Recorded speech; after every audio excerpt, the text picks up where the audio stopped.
Pernah nggak kamu mulai sesuatu dengan semangat, tapi beberapa hari kemudian rasanya hilang begitu saja? Awalnya kamu yakin, punya niat besar, punya tujuan, bahkan mungkin sudah bikin rencana, tapi entah kenapa di tengah jalan kamu berhenti.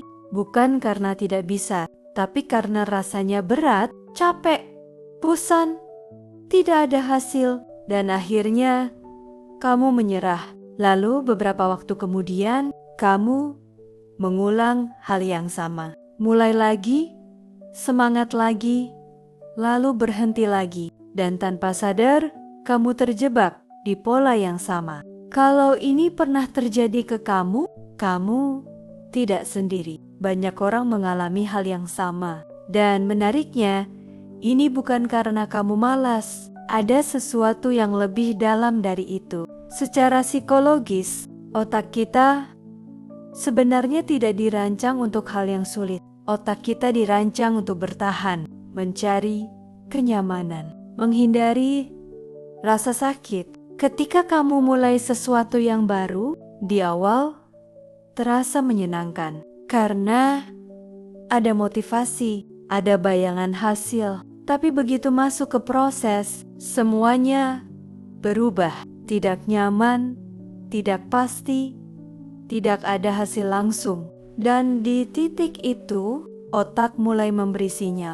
Ini tidak enak, ini berat, berhenti saja. Dan tanpa sadar, kita mengikutinya. Masalahnya bukan di kamu, masalahnya di cara otak bekerja. Otak lebih suka hasil instan, lebih suka sesuatu yang cepat terasa.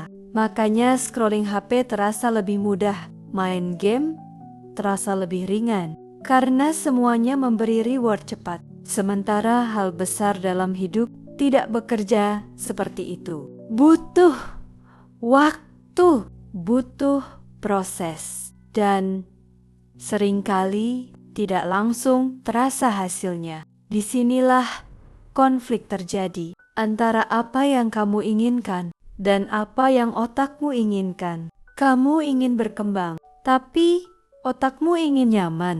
Dan kalau kamu tidak sadar akan ini, kamu akan terus kalah. Kamu akan terus mulai dan berhenti di tengah jalan.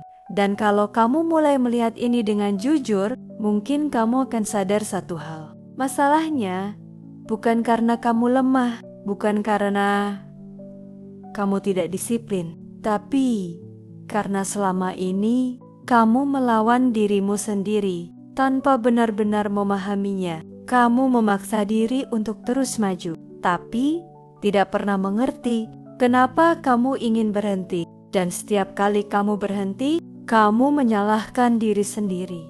Padahal sebenarnya yang kamu hadapi bukan kurangnya kemauan, tapi konflik di dalam dirimu sendiri. Satu bagian dari dirimu ingin berkembang, ingin maju, ingin berubah. Tapi di sisi lain, ada bagian yang ingin tetap aman, tetap nyaman, tidak ingin mengambil risiko. Dan dua hal itu terus saling tarik. Itulah kenapa kamu merasa capek, padahal belum jauh berjalan. Bukan karena jalannya terlalu berat, tapi karena kamu berjalan sambil melawan dirimu sendiri. Dan selama konflik ini tidak kamu sadari, kamu akan terus merasa stuck. Bukan karena kamu tidak bisa, tapi karena energimu habis untuk bertarung di dalam. Di titik ini, kamu tidak butuh motivasi baru. Kamu butuh pemahaman baru, supaya kamu tidak lagi melawan diri sendiri, tapi mulai bekerja sama dengan dirimu sendiri. Dan kalau kamu ingin keluar dari pola itu, ada beberapa hal yang bisa mulai kamu lakukan. Kalau kamu sudah sampai di titik ini, kamu tidak perlu berubah jadi orang lain. Kamu hanya perlu mulai memahami cara dirimu bekerja. Mulai dari satu hal paling sederhana, berhenti mengandalkan motivasi. Karena motivasi itu naik turun. Hari ini kamu semangat, besok bisa hilang tanpa alasan. Kalau kamu hanya bergerak saat termotivasi, kamu akan berhenti setiap kali rasa itu hilang. Mulai gantikan dengan kebiasaan kecil, hal-hal sederhana yang bisa kamu lakukan.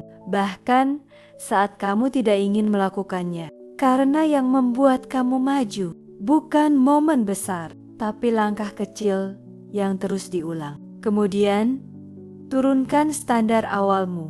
Banyak orang gagal bukan karena tidak mampu, tapi karena memulai dengan ekspektasi yang terlalu tinggi, ingin langsung sempurna, ingin langsung terlihat hasil. Padahal, semakin tinggi ekspektasi di awal, semakin cepat kamu merasa gagal. Mulai dari yang kecil, yang realistis, yang bisa kamu ulang setiap hari.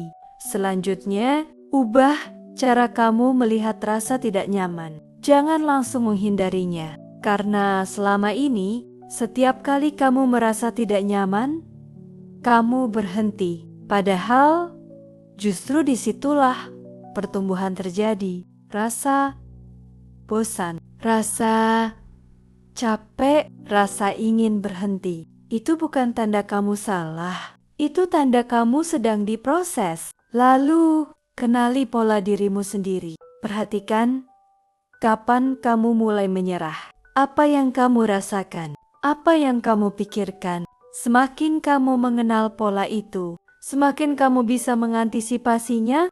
Dan yang paling penting, jangan berhenti hanya karena kamu berhenti. Ini yang sering terjadi. Sekali gagal langsung merasa semuanya sia-sia. Padahal yang membedakan bukan siapa yang tidak pernah berhenti, tapi siapa yang kembali lagi setelah berhenti. Pelan-pelan, cara kamu melihat perjalanan ini akan berubah. Kamu tidak lagi mengejar rasa semangat, tapi mulai membangun konsistensi. Dan di titik itu, kamu tidak lagi mudah menyerah. Bukan karena semuanya jadi mudah, tapi karena kamu sudah memahami bagaimana cara melewati yang sulit. Pada akhirnya, yang membuat seseorang sampai tujuan bukan karena mereka selalu kuat, tapi karena mereka tetap berjalan, bahkan saat mereka ingin berhenti. Mungkin selama ini kamu merasa kamu kurang disiplin, padahal sebenarnya kamu hanya belum tahu cara bekerja sama dengan dirimu sendiri. Dan begitu kamu mulai memahami itu, semuanya berubah. Kalau kamu ingin terus belajar cara berpikir seperti ini, tentang mindset, psikologi, dan bagaimana mengendalikan diri, subscribe channel ini dan nyalakan notifikasinya. Biar kamu tidak hanya semangat di awal, tapi juga bisa bertahan sampai akhir. Sampai jumpa di video berikutnya.